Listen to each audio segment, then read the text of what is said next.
I just want to make a quick point. Brain rot, brain not rot, brain rot, brain not rot, brain good, brain bad, brain good, brain bad, brain feel fresh. And that's why I stopped looking at social media. I made a rule for myself.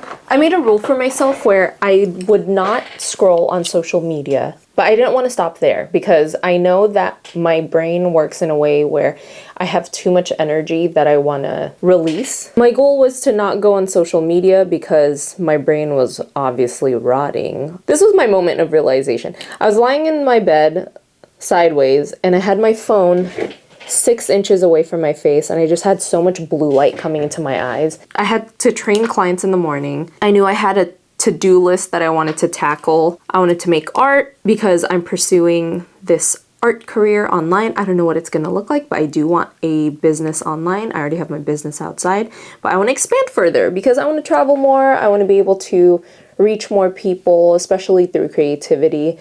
But what is hindering my creativity, fellow citizens? It's scrolling through Instagram and TikTok, and it's not taking me anywhere where I want to be. So after that realization, I thought to myself, what if I just stop? And not just stop cold turkey, because I know how my brain works. I know how people work, especially with training people with their health and their fitness.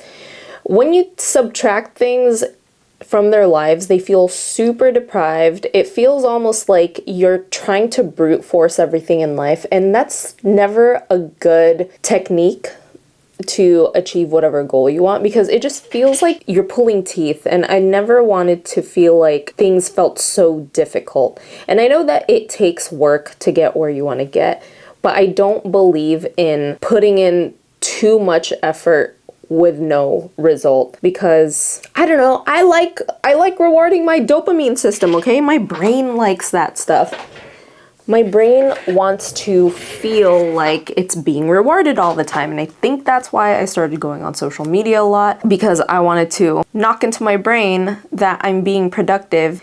Those short form pieces of content, not that there's anything wrong with it. It takes a lot of work to produce those, I know, because I've made them. I've taken way too many ADHD quizzes online. I tick off a lot of the boxes, and I saw that people with ADHD or tendencies for ADHD, I mean, let's face it, this whole society, because of the rise in short form content, again, there's nothing wrong with it. Our attention span is like a fish, like a goldfish. It just doesn't last long. People with ADHD tendencies have a dopamine imbalance, or like from what I understand, they just can't regulate their dopamine properly. And I was thinking to myself, wait a minute. It was like ding, ding, ding, ding. Why am I abusing my dopamine in my brain when I know my brain works a certain way? Why should I work against it? And I don't want to work against my brain anymore. I want to achieve all these things, especially with my art. I realized how passionate I am for making food art. It sounds kind of funny, but I don't know why. I really love making food art. I just love food. I love food. I love the subject of food. I think making food art reminds me of Studio Ghibli. Every time I watch, Spirited Away, I was always enamored by the way that the food looks, and I wanted to be able to achieve that. And now that I've been practicing my art more consistently, I realize that I can achieve this. I do have the attention span. I do have the drive and the passion for it, and when it comes down to making an art piece, I will sit down and actually put in the work.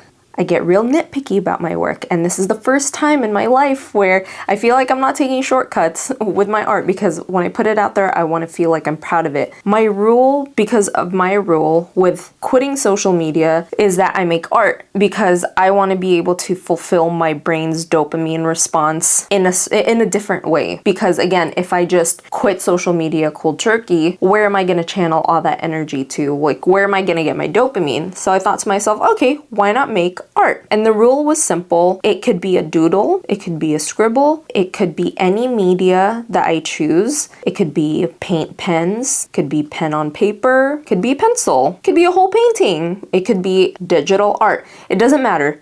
just make art. Get into the habit of creating and then start documenting it. And I believe that documenting, like filming this video, is an art in itself, because after I hit record, I record myself talking, blah, blah, blah, blah. There's something so satisfying after clicking the record to press stop recording and I finished my little filming session for my silly little videos.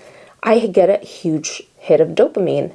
I would get that from scrolling on social media. After I do a huge scroll hole of it, I wouldn't feel the same sense of satisfaction versus if I were to, let's say I edited a longer YouTube video or I finished a piece of art. So now I'm in day 7, but here's a little twist. After 7 days of not being on social media, come on, I have a business to run.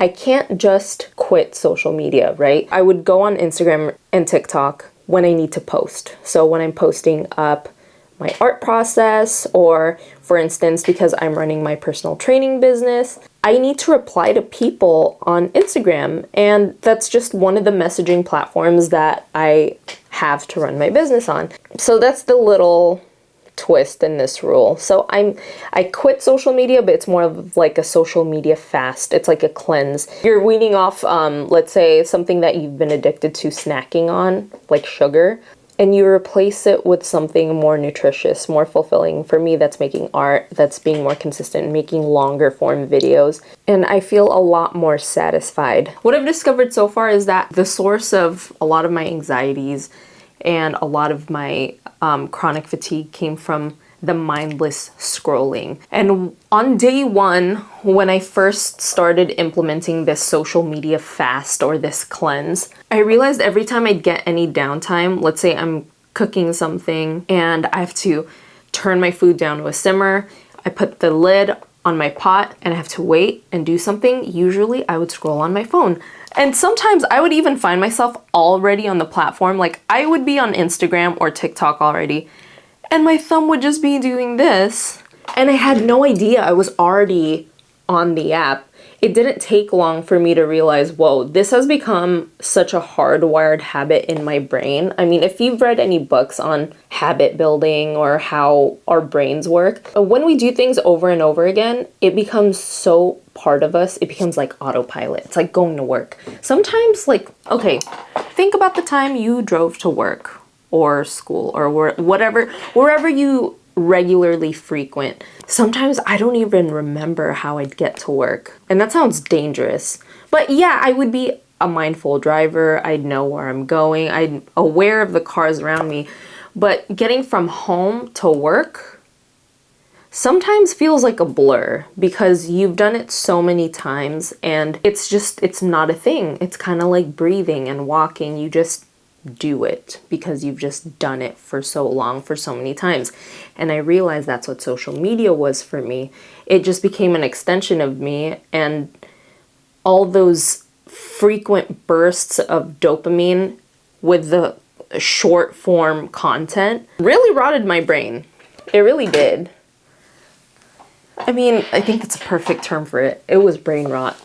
It really affected a huge part of me where I started looking at other artists' content a little too much. At first, I was looking at it for inspiration. And when I started looking at other artists or other content creators, I always compared myself to them subconsciously. That started taking a toll on my self-confidence, on the way I wanted to create, and it prevented me from documenting or even creating because I put myself in so much analysis paralysis, in so much overwhelm to the point where I didn't want to make anything because I didn't think it'd be good enough. So I think that's one of the perks about being on this social media cleanse is that there's no pressure. I'm not putting pressure on myself because I have no one to compare myself to. I think that speaks a lot for today's generation, but really, it makes me think about my future kids. How would I want my future kids to navigate the social media landscape? Do I want them to be on it?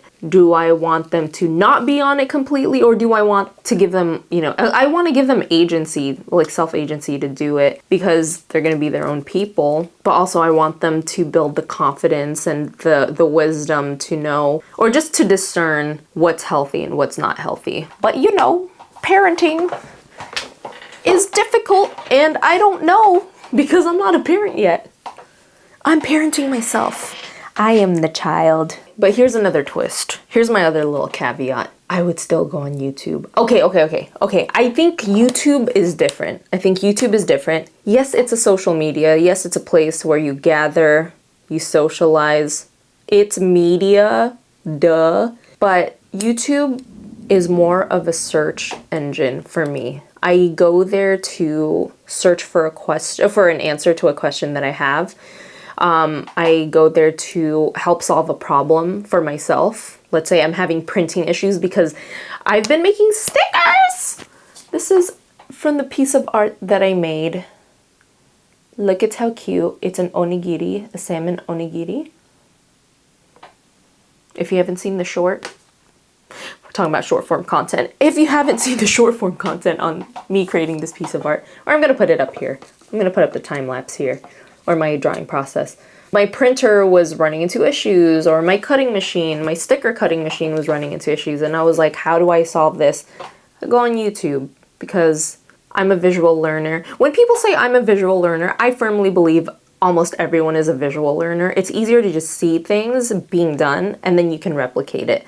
So I go to YouTube because it's a search engine, and it's also owned by Google, if I'm not mistaken, which is a search engine. It's not as if you go on YouTube and then you immediately start mindlessly scrolling through long form content. You seek out long form content in a way where you want to be educated or entertained, and you're there for a longer period of time. It's not quick hits of dopamine, right? But yeah, it's insane. I feel like I've put in so much more work into my social media and my art in general. I've had more focus on how I want to build my online shop for my stickers. I want to start selling stickers.